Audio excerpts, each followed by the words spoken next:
Okay, so we've hit record. So thank you so much, Carla, for joining me today. I really appreciate you doing this. You and I were chatting, and I know you've already shared your testimonial with me, but one thing I come across with people who haven't worked with a coach before, they're not really sure what it is and what's involved. And I think that puts a lot of people off. They get frightened. They think it's kind of woo-woo. So I'd love you to share whatever you're open to sharing, but maybe share with people where you were at and how you found the experience of coaching, and then we can talk about your results. So I'll leave it up to you, whatever you fancy sharing, but maybe a bit about your background and what you've done to date. Cool, no worries. Well, I went to Sharon because my confidence was pretty much rock bottom. I was already progressing quite well in my nursing career. I was a deputy sister. During the pandemic, I got a bit of a struggle, 60-hour weeks, phone calls in the middle of the night, just came too much. And I really wanted to change my career trajectory. But confidence just held me back a wee bit, needed that wee bit of guidance, that wee bit of a kick to say, you're already doing this. You're already leading, you're already changing things, you know, you can do this basically. So it was having somebody encourage that belief within myself and to dig deep inside me and find that I had those skills that I just needed to show basically.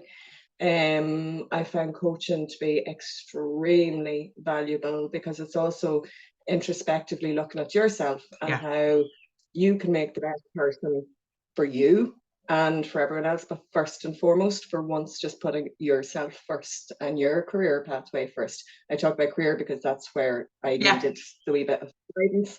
But it has helped me in so many other ways, in complete, you know, day-to-day living, how I interact with people, given the confidence, you know, just everything. And it's really helped me then to push my new targets in my new job role as a clinical educator. So one of the things also when you and I met is that you were interviewing and also getting feedback that you weren't selling yourself. So even though you were really capable, already doing the job, had done some personal development yourself, were working hard and pushing forward, you know, you were still, there was that gap that you just couldn't quite get there. And I know that when we did the values assessment and the strengths assessment, I think that was eye-opening for you, wasn't it? It was fantastic. And that's even something that I share to my nurses now when they're coming up for interview. You know, hone in on your key skills and strengths. We all have them. We just don't necessarily see the good in ourselves. We're too quick to put ourselves down rather than tell our strengths. And my problem was I didn't want to come across as egotistical. I didn't want to say, I know my stuff, I can do this, you know. That's it. And I think I blurred the line, you so well know, between ego and being egotistical, I suppose, would be the big thing.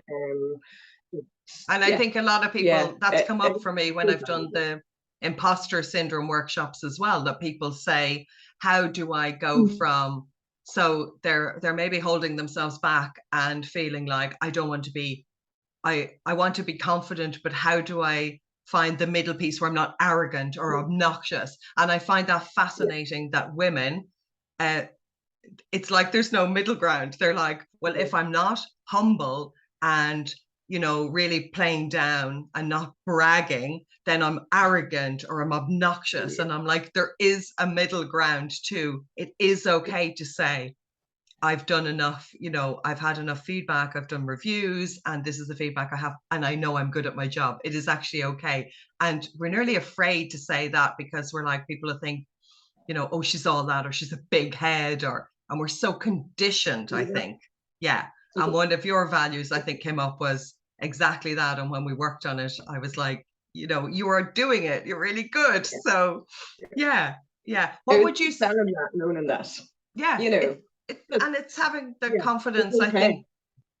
And I think also the communication for people to understand. Sometimes it's just a tweaking of the language to learn how to land it. So how did you find the experience, you know, prior to having coaching, going for interviews, and then having coaching and going for interviews? How was that for you? Quite literally, before I went for coaching, my brain would go completely blank during an interview, even though I knew the answer to what I was being asked. I did say the term brain fart in an interview before because I just could not find myself back. I flustered, I got distracted, and I failed the interview, basically. I even forgot about my own core value or my own core skills that I had for that job. I just couldn't verbalize them. After coaching, I left the interview, and the feedback I got from the panel was, your passion was driven home. We knew this job was yours. You come in, you know, you held yourself. Now, did I get lost during the interview? I did a wee bit, but I used your technique of grounding myself. You know, I think I actually played with the side of the chair at one point, but I got myself back again. You know, I used skills that you taught me, basically. And I got the job. And yes, you did. Couldn't be happier. Yes, you did. You know, yes, you did. Yeah. I was trying to targets, but my word, is it so much more fun than previously. It was getting to the point where I nearly was exhausted about even going into work, you know, whereas now I've even a busier role, but I get up in the morning full of energy and I'm like, yeah, let's hit this day. What are we going to do today, guys? Let's get it going. And, So it was a huge difference. And one of the people on the panel had interviewed me previously. Okay. And I spoke during an interview as well and said that I had gotten coaching and found that I was very, very valuable, that I was working on me because that was part of, you know, the question, one of the questions that was asked. And at the end as well, she said, you could tell you had that wee kick, you were given that wee spur. And definitely it helped you to sell yourself and to get things home. So now I'm not even scared about going for any career progression anymore because I know I can do it. And it's given me that wee belief within myself. Yeah. And I'd love you to share, because I think as well, people are also afraid and they go, oh, it's going to be like really hard work and it's going to be really exhausting. How did you find the experience of, like, did you find it easy or did you find it very intense, or, you know, what? It was, I suppose what would have been intense would have been looking a lot more inside myself, but I was ready for that. Yeah. So I was quite happy to do that. I found it a very easy process. You made it extremely easy, Sharon. You were so easy to talk to. You got me, you heard me, you guided, you know. If I had gone to another coach, would it have been the same? You're very skilled. You are very, very skilled. Well, I would say to anyone who's considering going for coaching with Sharon Redmond, do it. Commit to it. Do it. There was times that I had cancelled coming up because I was like, oh, I don't know if I can do this. Do it, guys. Don't cancel it. Look into it. And honestly, it's a very, very valuable thing to do for yourself. And that's why I think a lot of people are surprised that I offer a free call prior to coaching.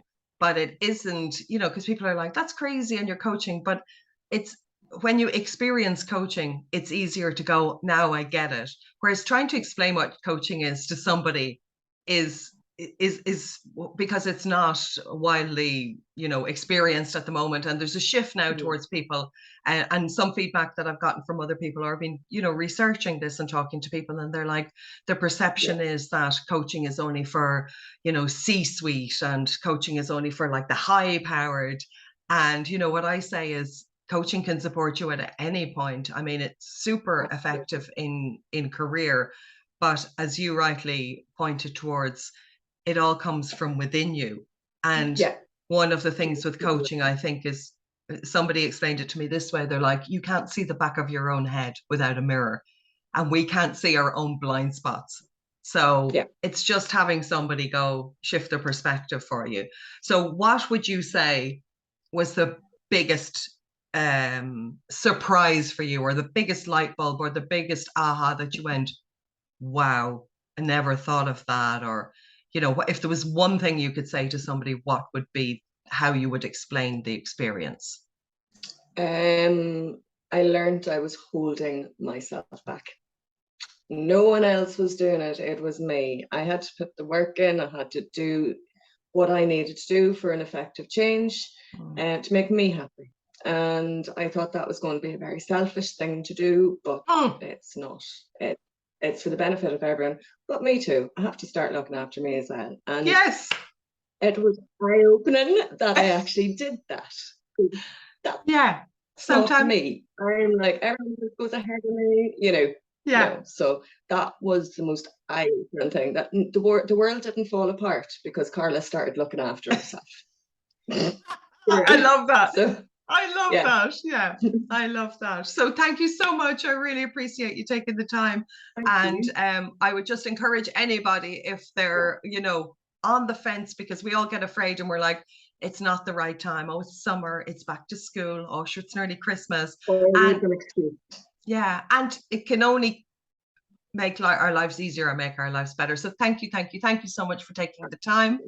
And yeah, always my pleasure. I'll see you the next time.